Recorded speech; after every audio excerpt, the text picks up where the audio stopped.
The gospel lesson this day is from Matthew, the 25th chapter, starting with verse 14. The kingdom of heaven is like a man who was leaving on a trip. He called his servants and handed his possessions over to them.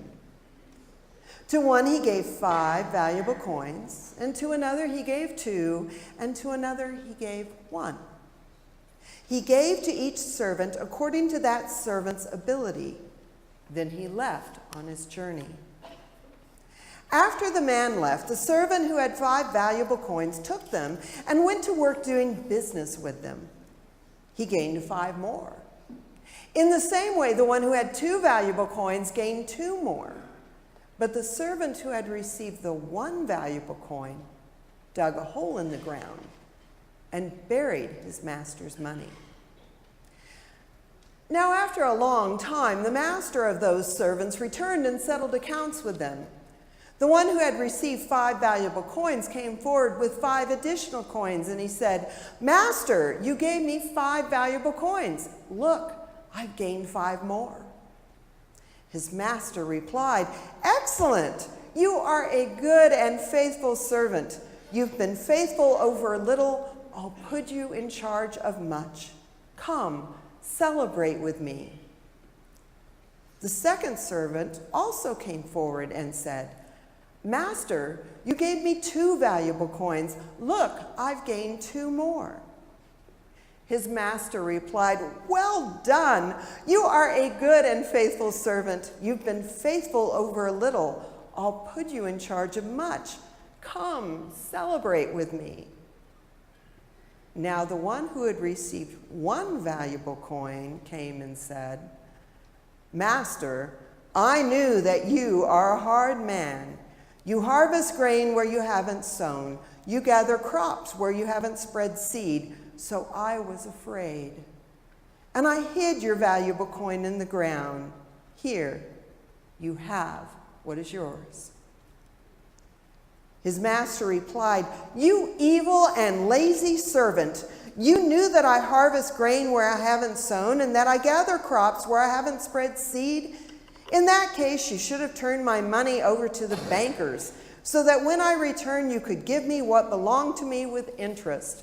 Therefore, take from him the valuable coin and give it to the one who has 10 coins. Those who have much will receive more, and they will have more than they need. But as for those who don't have much, even the little bit they have will be taken away from them. Now take the worthless servant and throw him outside into the darkness. People there will be weeping and grinding their teeth." This is the word of the Lord. The Lord's name be praised.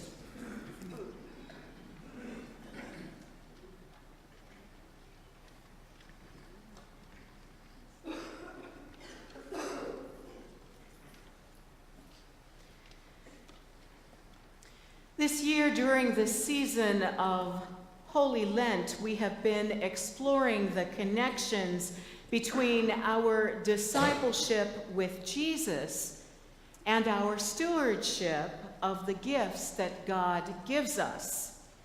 For our reflection, for preaching, we have been using a book by Jim Harnish that focuses on John Wesley's Simple Rules for Money. Now, back in the 17th century, John Wesley, Methodism's founder, said that as Christians, we need all the wisdom that we can get when it comes to managing our money. We do today as well. And so John Wesley taught his parish these 3 rules for dealing with money. He said we should earn all we can, save all we can, and give all we can. Now, last week, we were surprised to hear that John Wesley stood in his pulpit and told his congregation that money was God's most excellent gift. But our surprise was tempered when we learned that he also told his congregation in that same sermon that while we are earning all we can, we should never earn it at the expense of our health, or at the expense of our soul, or at the expense of our neighbor. Wesley chided his congregation and ours to earn all they could, but only in ways that honored God.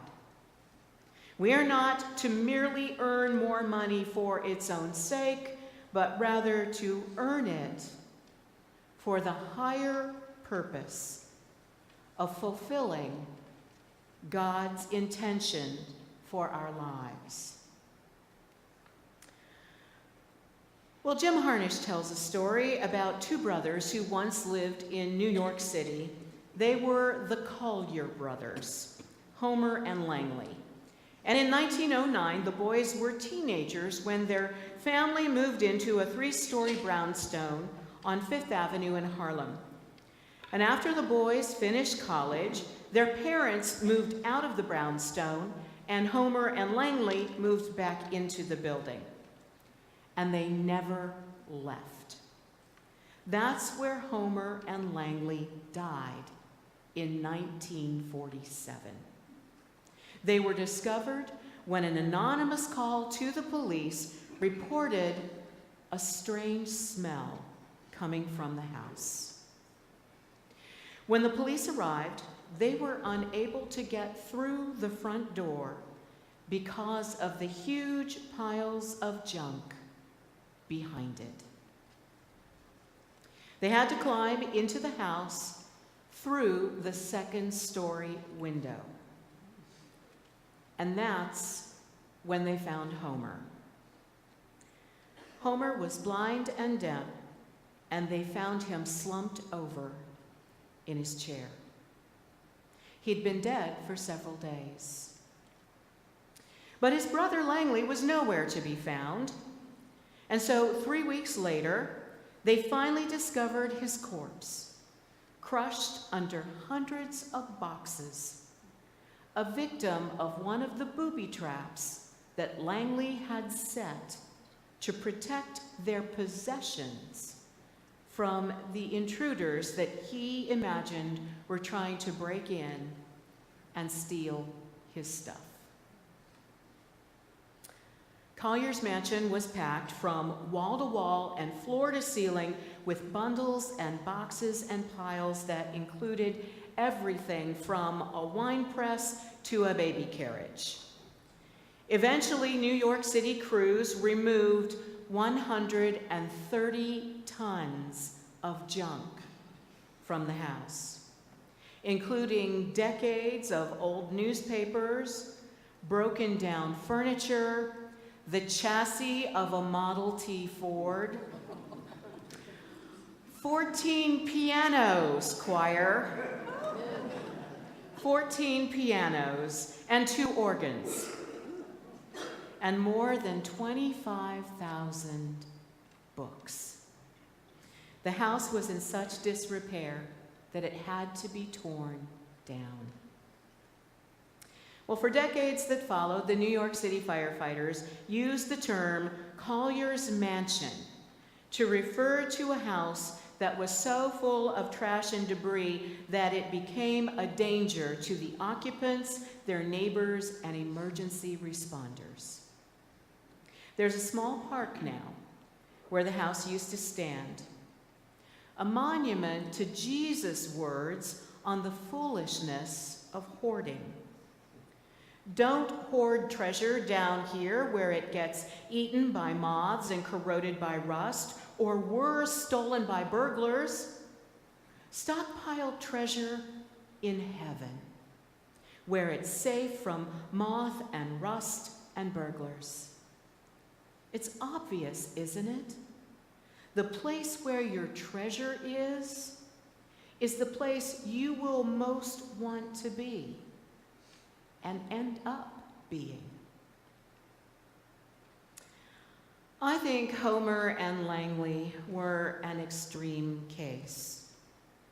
It's obvious that both suffered from paranoia and from the mental disorder dysposophobia, the fear of throwing away possessions that have little or no value. These days, you and I know that hoarding has become a theme for TV reality shows. And yet, when we think about it, the story of the Collier brothers might very well have been a story that Jesus told. Jesus was always sharing stories that were bold in contrast to one another.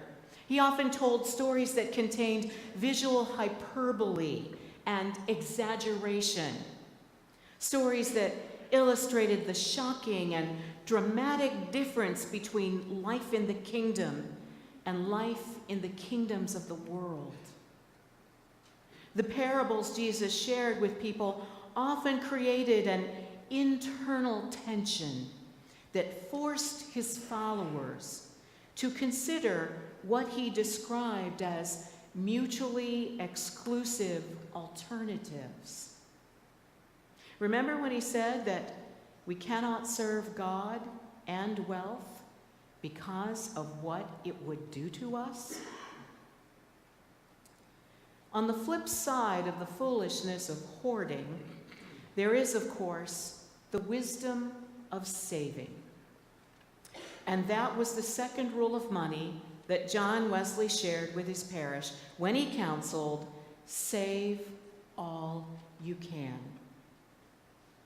In 1914, a little girl was born into the world, and her name was Dorothy Eberbach. On a family trip to the 1933 Chicago World's Fair, Dorothy Eberbach flew with her father in a seaplane, and she never forgot the experience. And after she graduated summa cum laude from Ohio University, 3 years later, she earned her pilot's license. She ended up going to work for her dad, who was a land developer in Florida, and she flew supplies all around the state in a single-engine Piper cruiser. Well, after Pearl Harbor, Dorothy became one of the 1,800 women who formed the world's Air Force service pilots. She spent the war years ferrying new planes from factories to military bases, testing newly repaired planes, and towing targets for male pilots to practice their dogfighting skills. Wow. Brave woman, don't you think? In 2010, Dorothy and her colleagues in the Women's Air Force Service Pilots were awarded the Congressional Gold Medal for their service. Well, after the war, Dorothy graduated from Case Western Reserve with a degree in nursing. And she returned to Florida and became a public health nurse, serving in the Tampa community until her retirement in 1975. Now, she wasn't particularly wealthy, and she lived modestly, but she had learned at an early age to use her money wisely, saving and investing as she earned. Dorothy was a lifelong United Methodist and consistently supported the ministry of her church with her financial commitment. And when her former pastor was elected a bishop, she funded a scholarship in his name at his alma mater. And when she died in 2011, her estate completed a $4.7 million donation to Case Western Reserve to establish an academic flight center for flight nursing, combining her passion for flying, nursing, and education. At Hyde Park United Methodist Church in Tampa, where Dorothy was a member, Dorothy's estate established scholarships for youth ministry, for seminary education, and the ongoing support of a local food bank, the United Methodist Children's Home in that area, and United Methodist Youth Camp. Dorothy found a way to take the gifts that God gave her and put them to good use, and she multiplied them. She was like the wise investor in Jesus' story today about the talents or the coins that Pastor Gayleen read for us a few moments ago. The kingdom of heaven is like a man who was leaving on a trip. He called his servants and handed his possessions over to them. And to one he gave 5 valuable coins, and to another he gave 2, and to another 1. And he gave to each servant according to that servant's ability. And then he left on his journey. And after the man left, the servant who had 5 valuable coins took them and went to work doing business with them, and he gained 5 more. And in the same way, the one who had 2 valuable coins gained 2 more. But the servant who had received the 1 valuable coin dug a hole in the ground and buried his master's money. We all know how the story ends. The man returns, the wise investors bring him an account of their investments and are commended for multiplying his assets. And the guy who dug the hole in the ground, he's stripped of his 1 small asset and sent packing with the choice words, "You evil and lazy servant," ringing in his ears. It's a harsh parable. But Jesus was passionate about our stewardship of the gifts God gives each and every one of us, a fact that didn't escape John Wesley. The Greek word that we translate for steward is oikonomos. It was the title for a person who managed the financial affairs for the head of the household or the proprietor of the business. So the steward was usually a freeborn person or a freed slave, which meant the steward had some measure of personal discretion in the goods or the money entrusted to the steward's care. Those items were still owned by the head of the household, but the steward had charge over them. In nearly all of the parables that Jesus shares, the head of the household is always God. Always God. Jesus uses the word steward when he asks the rhetorical question, who are the faithful and wise managers that the owner will put in charge of the household? John Wesley was just as passionate about stewardship. Listen to what he wrote in a sermon entitled The Good Steward, where he pointed out the difference between a debtor and a steward. We are now indebted to God for all we have, but although a debtor is obliged to return what the debtor has received, yet until the time of payment comes, the debtor is at liberty to use it as the debtor pleases. It is not so with a steward. The steward is not at liberty to use what is lodged in the steward's hands as the steward pleases, but as the owner pleases. For the steward is not the proprietor of any of these things, but barely entrusted with them by another. Now, this is exactly the case with every person with relation to God. We are not at liberty to use what God has lodged in our hands as we please, but as God pleases, who alone is the possessor of heaven and earth and Lord of every creature. We have no right to dispose of anything we have, but according to God's will, seeing we are not proprietors of any of these things. Here's what Wesley meant. He said we are called to be faithful stewards of our souls, our bodies, our speech, our hands, our feet, our talents, our time, and specifically our money. And what he said wasn't original to John Wesley. Throughout church history, the beginning point for every understanding of Christian stewardship has always been that everything we are, everything we have, is a gift from God. Put simply, my stuff is not my stuff. My money, my possessions, my talents, my body, none of it really belongs to me. It all belongs to God. Remember what we read a little earlier in the book of James. Every good and perfect gift comes from above, given to me by a God who entrusts it all to my care.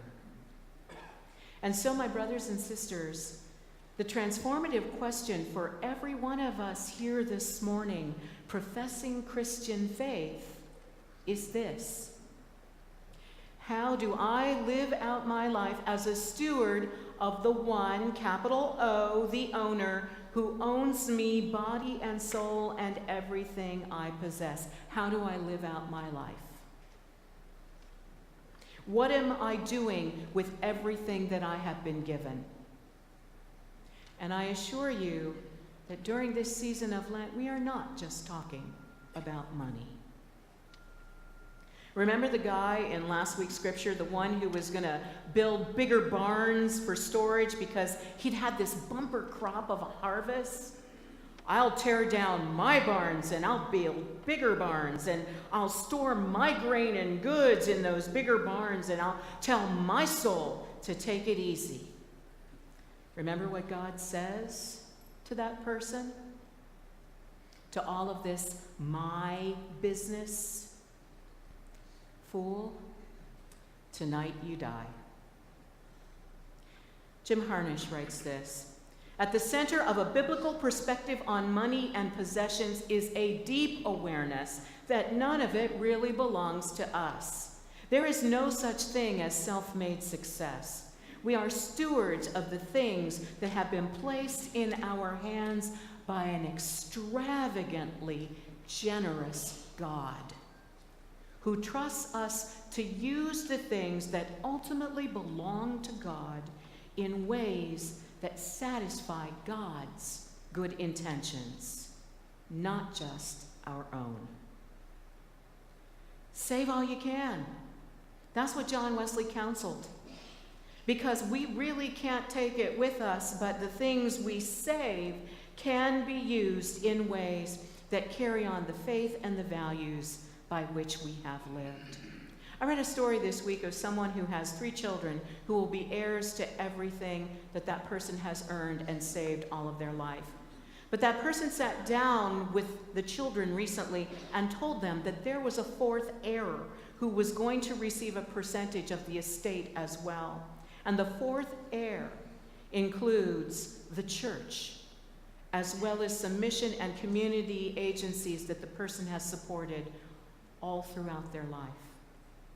This person made a commitment, ensuring that they will be able to provide an ongoing witness of their faith and values long after they leave this earth to go and be with God.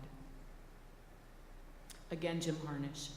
John Wesley's rule to save all we can is not a justification to accumulate wealth for its own sake, or like the foolish farmer we heard about last week, who kept building himself bigger barns to satisfy a narrow addiction to comfort and self-satisfaction.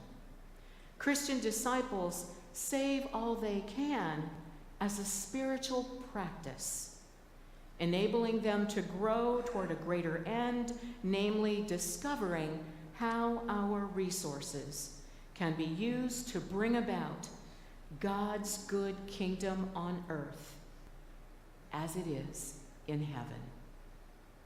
It's a practical step along the way to what John Wesley called Christian perfection, to love God with all of our heart and our mind and our soul and our strength, and to love others the same way that we have been loved by God. Amen.